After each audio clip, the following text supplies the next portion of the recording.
Hi, magandang araw po ulit sa inyong lahat for our second reading of the day. Tingnan naman po natin kung ano po ang makikita natin sa second reading of the day ngayong araw na to. Habang ako po ay nasa labas at gumagawa ng One Love a Day, gusto ko po ay may mapanood pa rin kayo. Kaya this is a pre-recorded video, no? Nirecord ko na po bago ako umalis para po may mapanood pa rin po kayo na second reading of the day today. Yan.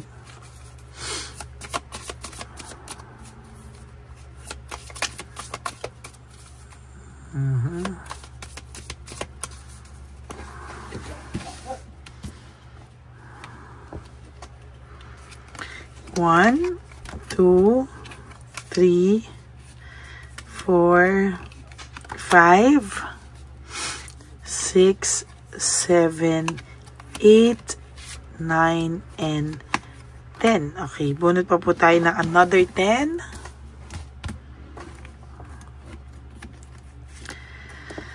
1, 2, 3, 4, 5, 6, 7, 8, 9, and 10. And then, last 5 cards para 25 cards, no? Dahil wala po tayong kahating ibang baraha, gusto ko po ay 25 siya, no? 1, 2,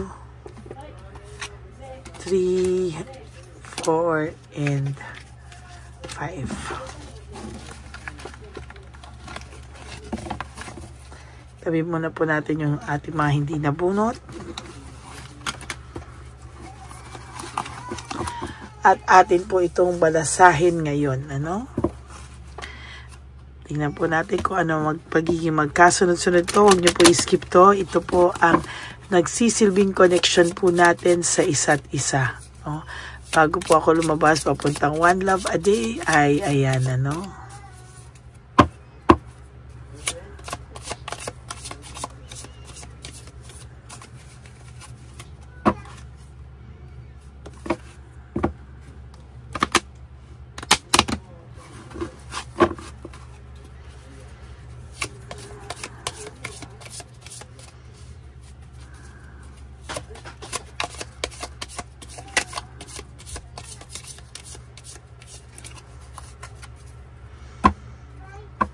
Okay.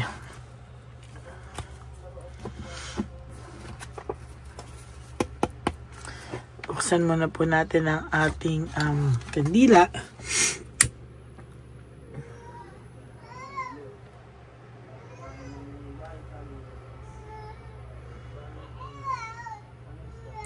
Pasensya na po kayo kung may naririnig kayong bata. Nandito po ang aking pamangkin.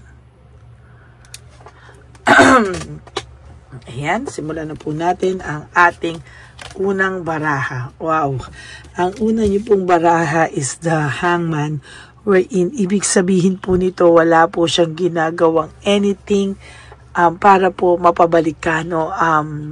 Pwede po nagpapapansin lang ito at marami po siya ngayong mga ginagawa to get your attention, pero hindi po siya gumagawa ng bagay para po gumagawa ng bagay na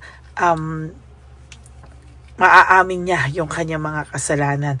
Sabi nga po sa first reading kanina, nare-realize niya po lahat, bumabalik-balik sa kanya lahat ang mga masasakit na sinabi niya sa iyo, no? Hindi niya po siya makapaniwalang nagawa niya yun sa iyo. Kaya parang ang lumalabas dito sa second card, sa first card niyo, sa second reading, ay parang ginagawa niya po na pinapanindigan niya po na wala siyang kasalanan para maging defense mechanism niya po, no? Pero the truth is, alam niya po yung mga binitawan niyang salita sa iyo ay masasakit.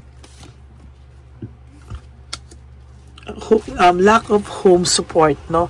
Ito pong taong to ay namimiss niya po yung way of pag-aalaga mo sa kanya, yung way ng tipong alam niya po lahat, ano, ng ginawa mo sa kanya, pagmamalasakit mo sa kanya, pagmamahal mo sa kanya, suporta mo po sa kanya. Pero ang nangyari po ay parang hindi po siya nagmalasakit hindi po niya makuha yung same malasakit na binigay mo sa kanya sa kasama nito ngayon or sa mga taong nag-impluwensya dito, no, na ayan, nag-impluwensya sa kanya. Pero yan po ang sinasabi ko sa inyo, no, na mahirap po yan para sa kanya sa ngayon na isipin, no, kung bakit umalis pa siya sa'yo despite the fact na alagang-alaga mo po siya, no. Sobra po ikaw mapagmahal sa taong ito at tipong hindi niya po alam kung ano ang gagawin niya kung wala ka po sa buhay niya, no? Quick decision, mga bagay po to na hindi pinag-isipan, na nag-create sa kanya ng too much frustration, too much. Ito po yung mga desisyon na parang bara-bara lamang, no? Hindi niya po inakala na pwede po siyang mapahamak sa isang maling desisyon niya, no? Maling-mali po yung desisyon niya. Ngayon po nararamdaman niya yung pagmamahal niya ngayon sa iyo na akala niya po ay wala na, no? Kaya po ngayon, kung may third party po ito ngayon, no, ramdam na ramdam po ng third party nyo ngayon na mahal ka pa rin po talaga, no, ng yung person, no. Alam po ng third party na inilalaban na lang niya, pero alam niya po ng third party niya na talo pa rin siya dahil ikaw pa rin ang laman ng puso nito, no? Alam ng third party, no? Ayaw niya lang, ayaw niya na iparamdam sa'yo, pero alam niya po, no? Ramdam ng third party na talo pa rin siya.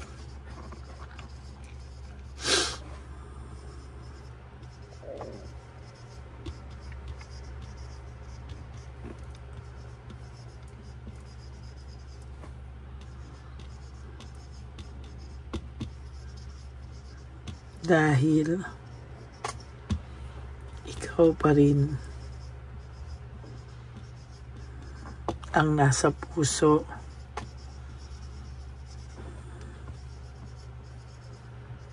ng person mo. Kahit i-deny pa niya.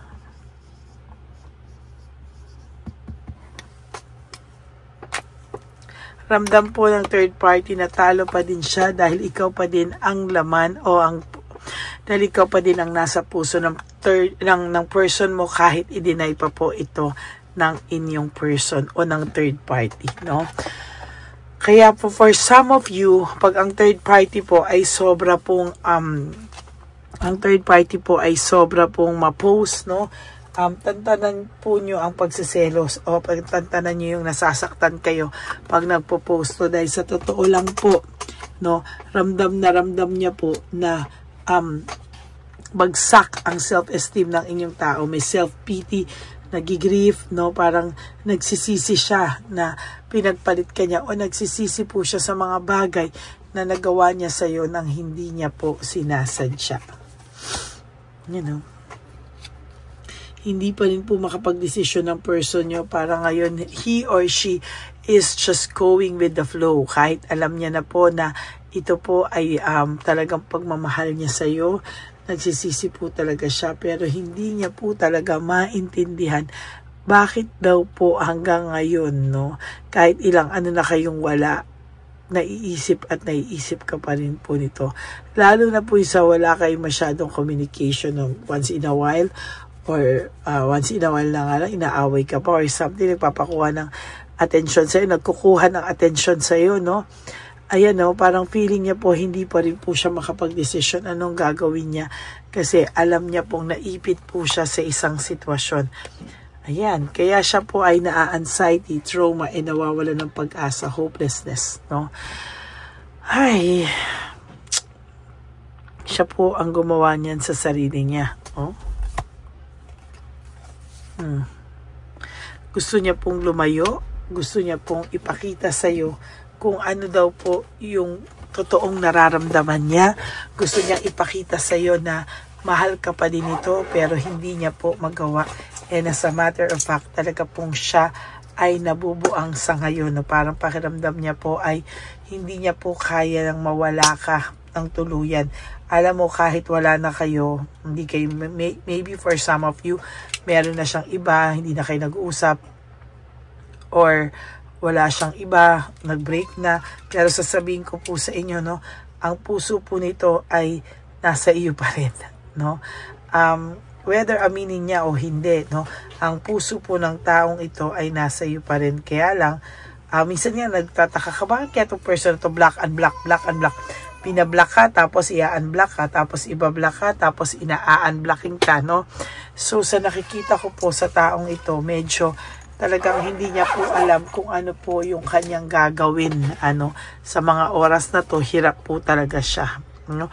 He wants to have rest and leave everything behind, no? Ipasa Diyos o bahala na tadhana sa kanya. Pero hindi po kasi ganon ang buhay, no? Hindi po ganon ang buhay na ilalagay mo lang. Talagang iniisip niya rin na bakit siya nagkakaganto. He used to be very confident, no? Na mahal mo pa rin siya, na kahit anong gawin niya, pwede pa rin siyang bumalik sa iyo. Pero hindi po. Ngayon talagang medyo pinanghihinaan ito ng loob. Talagang tahimik lang po ito at nakikita lang po talaga ng kasama nito ngayon. Pwedeng yung third party o mga kaibigan, na talagang kasama ito, na malungkot po talaga ang person nyo. Very, very disorganized, no? Hindi niya nga po talaga ma-organize yung buhay niya. Masyado siyang overwhelmed sa mga nangyari sa kanya. Masyado siyang hindi po siya maka-discarte. Nawalan siya ng balanse sa lahat ng bagay, no? Self-victimization, no? Self-victimization, at sa nakikita ko dito, entrapment, no? Siya po ang nag-trap sa sarili niya, and self-victimization. Talagang sa nakikita niya po dito ay malungkot po ang taong ito. Siya po ang gumawa niyan sa sarili niya. Oh? Maling-mali talaga. No? There is this gulo, no, sa kanyang buhay ngayon. Marami pong gulo, conflict. Kung meron pa po kayong merong third party pa rin dito, sinasabi ko po sa inyo na lagi silang away ng away dahil sa iyo. Kaya the more na mag-post ang third party, the more kang matawa. Yung person mo, ina-isolate niya yung sarili niya. Ayaw niyang pinag-uusapan siya.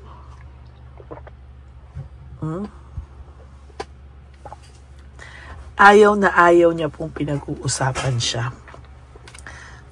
Feeling niya po sinasaksak siya sa likod ng mga tao, no? Feeling niya po trinatraidor din naman siya. Pero sabi niya, karma na rin daw niya siguro to sa lahat po ng mga hindi magandang nagawa niya sa iyo.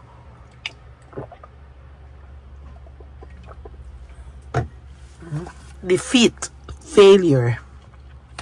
Ngayon siya po ay nagre-reflect sa mga bagay-bagay, no? Nag-iisip po ito, nagre-reflect po ito. Ano daw po ba ang talagang pangyayari o nangyari dito, no? At nasaktan ka daw po niya ng sobra-sobra, no? Ang pakiramdam niya po, sobra kanyang nasaktan ng hindi niya sinasadya, no? Naging masaya daw kayo. You used to have a good joy, success, celebration sa inyong pagsasama, no? Masaya kayo sa pagsasama nyo, pero ngayon daw po ay it's the other way around, no? Kabaliktaran na po ng nangyayari sa inyo ngayon, yung kanyang nararamdaman, no?